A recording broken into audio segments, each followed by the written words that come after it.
Hello everyone. இன்னைக்கு நம்ம என்ன பார்க்க போகிறோம் அப்படின்னா ஒரு 30 ஈஸி பேசிக் கொஸ்டின்ஸ். இந்த ஈஸியான கொஸ்டின்ஸ் வந்து நமக்கு தெரிஞ்சிருந்தது அப்படின்னா நமக்கு இங்கிலீஷ் பேசும்போது ரொம்ப ஈஸியாக இருக்கும். அதாவது கேள்வி கேட்குறதுக்கு ரொம்ப ஈஸியாக இருக்கும். நம்ம வந்து இதை தாண்டி ரொம்ப வேற மாதிரி எதுவும் கேள்வியெல்லாம் கேட்க மாட்டோம். ஸோ பேசிக்காக நமக்கு தெரிஞ்சுக்க வேண்டிய கேள்விகள் ஒரு செட் ஆஃப் கேள்விகள் வந்து இருக்கு. ஸோ டெய்லி நம்ம யூஸ் பண்ற மாதிரி அந்த 30 கொஸ்டின்ஸ் இப்போ பார்க்க போறோம். இந்த 30 கொஸ்டின்ஸையும் நீங்க வந்து நோட் பண்ணி வச்சுக்கோங்க. நல்லா வந்து அதுக்கு தமிழோட அர்த்தத்தோட சேர்த்து தெரிஞ்சு வச்சுக்கோங்க. ஸோ பேசும்போது ஏற்கனவே நான் சொன்னேன், நம்ம தமிழ்லேயே பேசும்போது கூட நடுவில் ஏதாவது ஒரு கொஸ்டினோ இல்லை ஒரு சென்டென்ஸோ சொல்லும் போது அதை இங்கிலீஷில் சொல்லுங்க. ஒரு வாரத்துக்கு ஒரு 4 இல்லை 5 அப்படின்னு கணக்கு வச்சுட்டு இதை வந்து கண்டிப்பாக இங்கிலீஷில் மட்டும் தான் சொல்லணும் அப்படின்னு ஒரு கணக்கு வச்சுட்டு அப்படியே பேசுங்க அப்படின்னு சொல்லிட்டு, அதே மாதிரி இந்த கொஸ்டின்லேருந்து ஒரு 4-5 கொஸ்டின் உங்களுக்கு ரொம்ப அடிக்கடி நீங்கள் பேசுகிற ஒரு 5 கொஸ்டின் நீங்கள் வந்து செலக்ட் பண்ணிக்கோங்க. அதை வந்து அடிக்கடி இந்த வாரத்துக்கு இந்த 5 கொஸ்டின் கண்டிப்பாக பேசணும், எப்போ யார்கிட்ட பேசினாலும் இதுதான் பேசணும் அப்படிங்கிற மாதிரி ஒரு பிளான் வச்சுட்டு நீங்கள் பேசிட்டே இருந்தீங்கன்னா ஒரு 4-5 வாரத்திலே இந்த கொஸ்டின்ஸ் எல்லாம் உங்களுக்கு நல்லா தெரிஞ்சிடும். ஸோ பேசும்போது ரொம்ப ஈஸியாக யார்கிட்டனாலும் பேசலாம். இந்த ஒரு 30 கொஸ்டின் வச்சு நீங்கள் ஒரு 300 கொஸ்டின் கூட நீங்கள் ஃப்ரேம் பண்ணிடலாம். ஏன்னா வேர்பை மட்டும் மாற்றி போட்டோம் அப்படின்னா ரொம்ப ஈஸியாக நம்ம வந்து ஒரு கொஸ்டின்லேருந்தே ஒரு 10 கொஸ்டின்ஸ் நம்மளால் ஃப்ரேம் பண்ண முடியும். அந்த மாதிரி நீங்கள் ஃப்ரேம் பண்ணிவிட்டு உங்களுக்கு தேவையான மாதிரி நீங்கள் அதை சேஞ்ச் பண்ணி நீங்கள் வந்து ஈஸியாக கேள்வி கேட்க பழகலாம். இன்னைக்கு வந்து ஒரு 30 பேசிக் கொஸ்டின்ஸ் பார்க்கலாம். கண்டிப்பாக மறக்காமல் நோட் பண்ணி வச்சுக்கோங்க.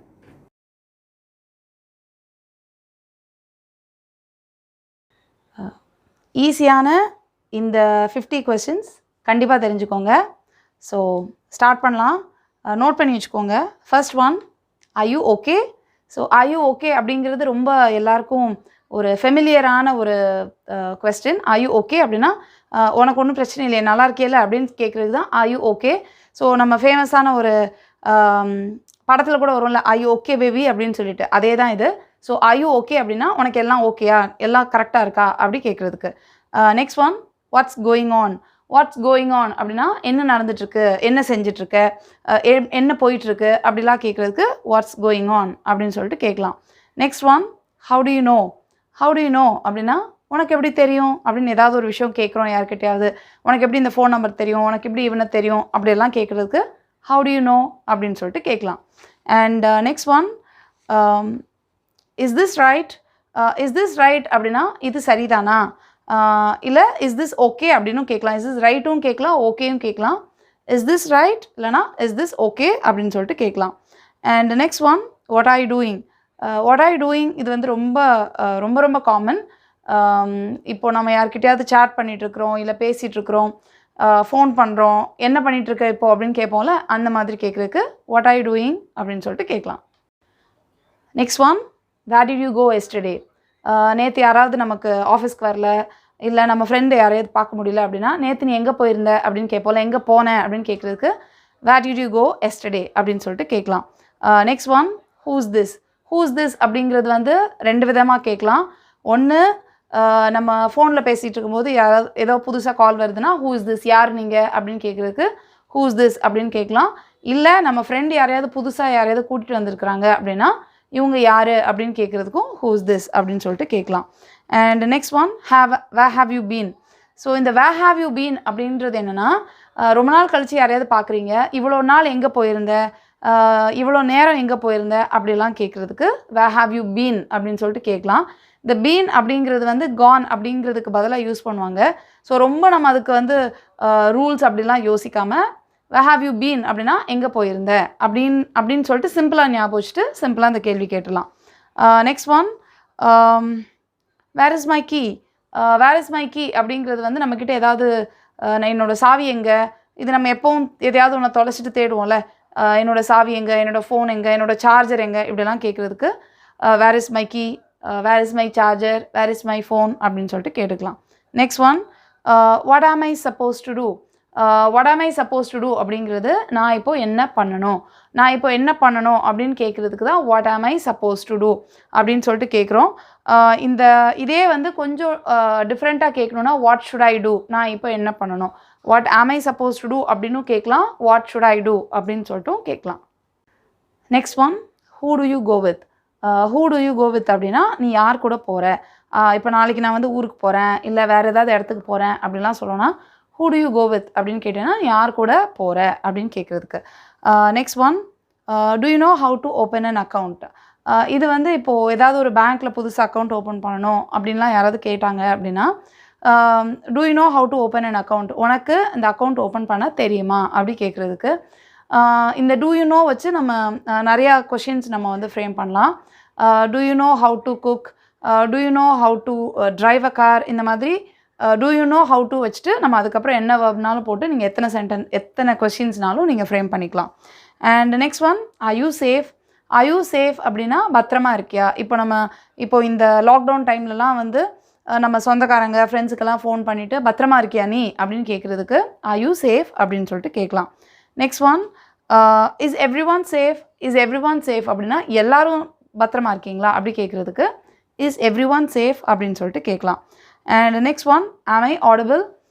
ஆம் ஐ ஆடிபிள் அப்படின்னா என்னுடைய சத்தம் கேட்குதா, நான் பேசுகிற சத்தம் கேட்குதா. அது முக்கியமாக ஃபோனில் வந்து நம்ம பேசும்போது சொல்லலாம். ஆம் ஐ ஆடிபிள் அப்படின்னா நான் பேசுகிற சத்தம் கேட்குதா. Next one, how long did she take. How long did she take அப்படின்னா அவள் எவ்வளோ நேரம் எடுத்துக்கிட்டா. அதாவது ஒரு சமையல் பண்ணுறதுக்கோ இல்லை ஒரு பாடம் படிக்கிறதுக்கோ இல்லை ஏதோ ஒன்று சொல்லிக் கொடுக்குறதுக்கோ அவள் எவ்வளோ நேரம் எவ்வளோ டைம் எடுத்துக்கிட்டா அப்படின்னு கேட்குறதுக்கு தான் how long did she take அப்படின்னு சொல்லிட்டு சொல்கிறோம். And next one, are you going to learn English. Are you going to learn English அப்படின்னா நீ இங்கிலீஷ் கற்றுக்க போறியா. இதில் வந்து நம்ம ஆர் யூ கோயிங் டு வச்சு நீங்கள் வேறு என்ன வேர்ப் போட்டு உங்களுக்கு தேவையான சென்டென்ஸை வந்து கொஷினை வந்து நீங்கள் ஃப்ரேம் பண்ணிக்கலாம். And next one, are you sick. Are you sick அப்படின்னா உனக்கு உடம்பு சரியில்லையா. இந்த ஆர் யூ சிக் அப்படின்னும் கேட்கலாம், இல்லை ஆர் யூ இல் அப்படின்னும் கேட்கலாம். பட் ஆர் யூ சிக் வந்து கொஞ்சம் ரொம்ப காமனாக சொல்கிறது ஆர் யூ சிக் அப்படின்னு கேட்குறது. And next one, do you have some time. Do you have some டைம்னா இப்போ யார்கிட்டயாவது நம்ம பேசுகிறோன்னா ஓகே உனக்கு இப்போ கொஞ்சம் நேரம் இருக்கா, நான் ஒரு விஷயம் சொல்ல வேண்டியிருக்கு, உனக்கு கொஞ்சம் நேரம் இருக்கா அப்படி கேட்குறதுக்கு do you have some time அப்படின்னு சொல்லிட்டு கேட்கலாம்.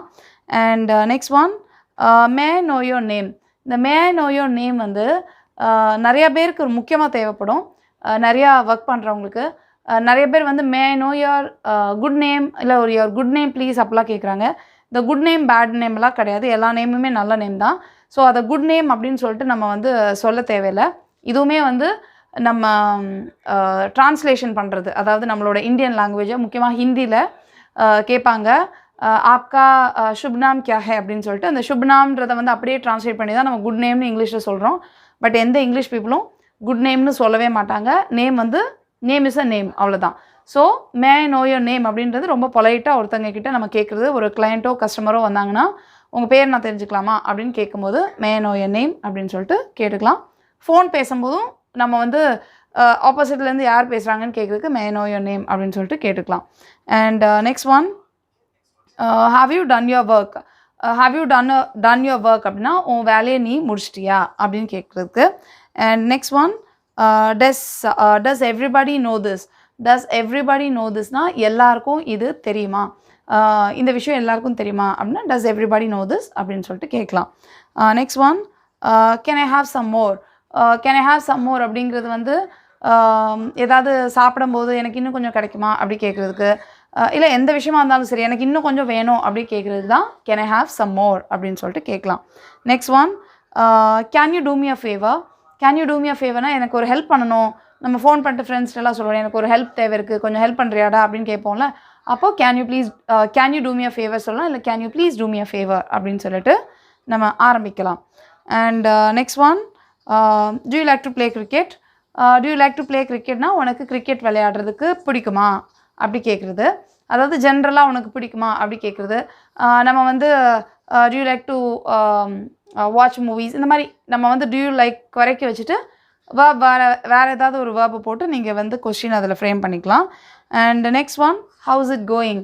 ஹவுஸ் இட் கோயிங் அப்படின்றது வந்து பொதுவாக நம்ம ஹவ் ஆர் யூ அப்படின்னு கேட்போம்ல, அந்த மாதிரி கேட்குறதுக்கு பதிலாக ஹவுஸ் இட் கோயிங் அப்படின்னா எல்லாம் எப்படி போயிட்டுருக்கு அப்படின்னு சொல்லி கேட்குறதுக்கு. Next one, would you like to eat something. would you like to eat somethingன்றது கொஞ்சம் ஒரு பொலைட்டான ஒரு வழியில் உனக்கு சாப்பிட்றதுக்கு ஏதாவது வேணுமா, வீட்டுக்கு ஏதாவது வந்தாங்கன்னா உனக்கு சாப்பிட்றதுக்கு ஏதாவது வேணுமா அப்படி கேட்குறதுக்கு would you like to eat something அப்படி சொல்லலாம். இல்லை ஃப்ரெண்ட்ஸ் யாராவது வெளியே கூட்டிகிட்டு போகும்போது கூட ஏதாவது வேணுமா உனக்கு சாப்பிட்றியா அப்படி கேட்குறதுக்கு would you like to eat something அப்படின்னு சொல்லிட்டு கேட்கலாம். And next one when it is going to start. when it is going to startனா இது எப்போ ஆரம்பிக்க போகுது, இப்போது ஸ்கூல் எப்போ ஆரம்பிக்க போகுது, இல்லை ஏதாவது ஒன்று எப்போ ஆரம்பிக்க போகுது அப்படின்னு கேட்குறதுக்கு when it is going to start அப்படின்னு சொல்லிட்டு கேட்கலாம். And next one how is the weather today. how is the weather today இல்லை how is the weather there. முக்கியமாக இது வந்து ஒரு யாராவது இந்த பிபிஓலலாம் ஒர்க் பண்ணுறவங்க ஃபாரின் கிளைண்ட்ஸ்கிட்ட பேசுகிறாங்கன்னா சும்மா ஜென்ரலாக நம்ம ஊரில் கேட்போம்ல, எப்படி மழை பெய்யுதா அவங்க ஊரில், வெயில் எப்படி அடிக்குது அப்படிலாம் கேட்போம்ல. இது வந்து ரொம்ப காமன் எல்லா இடத்துலையுமே. ஸோ ஃபாரின் கிளைண்ட்ஸ்கிட்ட பேசும்போது அவங்க ஜென்ரலாக ஆரம்பிக்கும் போது அங்கே வெதர் எப்படி இருக்குது அப்படின்னு சொல்லிட்டு தான் ஆரம்பிப்பாங்க. So how is the weather today அப்படின்னு கேட்கலாம். இன்றைக்கி வெதர் எப்படி இருக்குது அப்படின்னு கேட்குது. இல்லைனா வெதர் அங்கே எப்படி இருக்குது, ஹவ் இஸ் த வெதர் தேர் அப்படின்னு சொல்லிட்டு கேட்கலாம். ஸோ இப்போ பார்த்த இந்த 30 கொஸ்டின்ஸ் கண்டிப்பாக உங்களுக்கே தெரிஞ்சிருக்கும். நம்ம டெய்லி எப்போவும் ஏதாவது இதுலேருந்து ஒரு 10-15 டெய்லி நம்ம வாயில் வந்துடும் இதெல்லாம். ஸோ கண்டிப்பாக இதுலேருந்து எல்லாத்தையும் ஒரு 4-5 எடுத்து இன்றைக்கே ப்ராக்டிஸ் பண்ண ஆரம்பிங்க. ஒரு நாளைக்கு 1 அப்படின்னு வச்சுட்டு இன்றைக்கி ஒரு கொஷின் கண்டிப்பாக யார்ட்டையாவது கேட்கும்போது இங்கிலீஷில் கேட்கணும் அப்படின்னு நினச்சிக்கோங்க. ஒரு நாளைக்கு 1னா எடுத்துகிட்டு போங்க. ஒரு மாதத்துக்குள்ளேயே இந்த கொஷின் எல்லாம் நல்லா ஞாபகத்தில் வந்துடும். நமக்கு தப்பாகவே ஆகாததுக்கப்புறம் ரொம்ப ஈஸியாக நம்ம வந்து கேள்வி கேட்க பழகிடலாம். இதே மாதிரி பேசிக் சென்டென்சஸும் அடுத்தடுத்த லெசனில் பார்க்கலாம். ஒரு basic sentences and basic questions and அந்த மாதிரி பேசிக் எக்ஸ்ப்ரெஷன்ஸ், அதுக்கப்புறம் ஃப்ரேசல் வேர்ப்ஸ், இந்த மாதிரி ரொம்ப அடிக்கடி யூஸ் பண்ணுற செட் ஆஃப் திங்ஸ் வந்து நம்ம பார்க்கலாம். ஸோ இந்த Day 1 Day 2 சீரீஸில் நீங்கள் அப்படியே பார்த்துட்டே வந்தீங்கன்னா எண்ட் ஆஃப் த டைமில் வந்து நீங்கள் கண்டிப்பாக வந்து ஓரளவுக்கு ஃப்ளூயண்ட்டாக ஈஸியாக பேசிடலாம். I'll meet you in the next lesson. Thank you. Bye.